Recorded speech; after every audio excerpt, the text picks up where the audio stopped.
পাটুলিতে চাকরি দেওয়ার নামে লক্ষাধিক টাকা আত্মসাতের অভিযোগ। ভুয়ো ইনস্টিটিউট তৈরি করে চাকরির প্রতারণার অভিযোগ এবং সেই ঘটনা ঘটেছে দক্ষিণ কলকাতার পাটুলি এলাকায়। চাকরি দেওয়ার নামে লক্ষাধিক টাকার আত্মসাতের অভিযোগ। সুখদেব দে রয়েছেন আমাদের প্রতিনিধি। সুখদেব, কি জানতে পারা যাচ্ছে, কিভাবে চলতো এই প্রতারণা চক্র? রংপুর একটি ইনস্টিটিউট রয়েছে, ইন্টারন্যাশনাল ইনস্টিটিউট। সেই ইনস্টিটিউটের মাধ্যমেই কিন্তু তাদের চাকরির টোপ দেওয়া হতো। সেখানে মূলত কিন্তু ট্রেনিং করানোর নাম করে তারপরে চাকরি দেওয়ার হতো, এরকমই একটা অনলাইনে বিজ্ঞাপন দেওয়া হয়।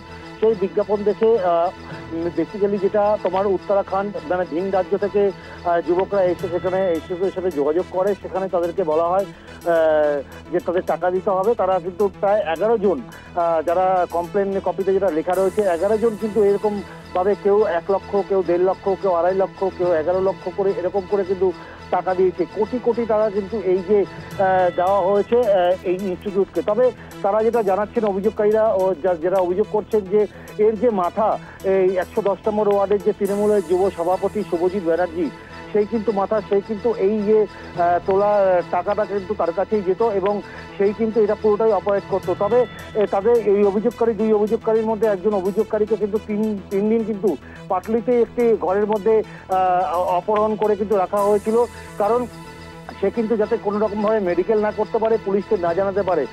এরপরে কিন্তু তাকে 3 দিন পরে ছেড়ে দেয়। ছেড়ে দেওয়ার সময় তাকে বলা হয় যে সে যদি পুলিশকে বিষয়টি জানায় তাকে তার পরিবার সহ এবং তাকে প্রাণে মেরে ফেলা হবে, এমনটাই কিন্তু প্রাণনাশের হুমকি দেওয়া হয় শুভজিৎ ব্যানার্জি, তৃণমূল যে যুব সভাপতি, তার সে এবং তার লোকজনের বিরুদ্ধে।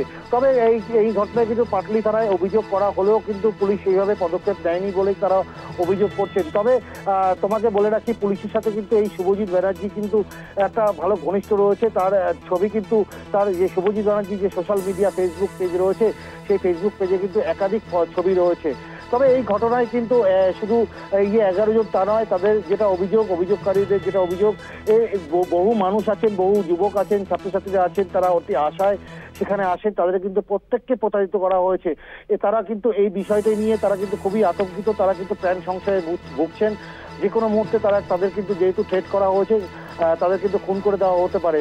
তারা কিন্তু সরকারি সাহায্য চাইছেন এবং এই যে প্রতারণা, এই যে ফ্রড করা হয়েছে, সেটা থেকে যাতে মুক্তি পায় সাধারণ মানুষ, সেই দিকে কিন্তু তারা আশাবাদী, আবেদন জানাচ্ছেন সরকারের কাছে। ধন্যবাদ। আমাদের সঙ্গে ছিলেন আমাদের প্রতিনিধি সুখদেব দে।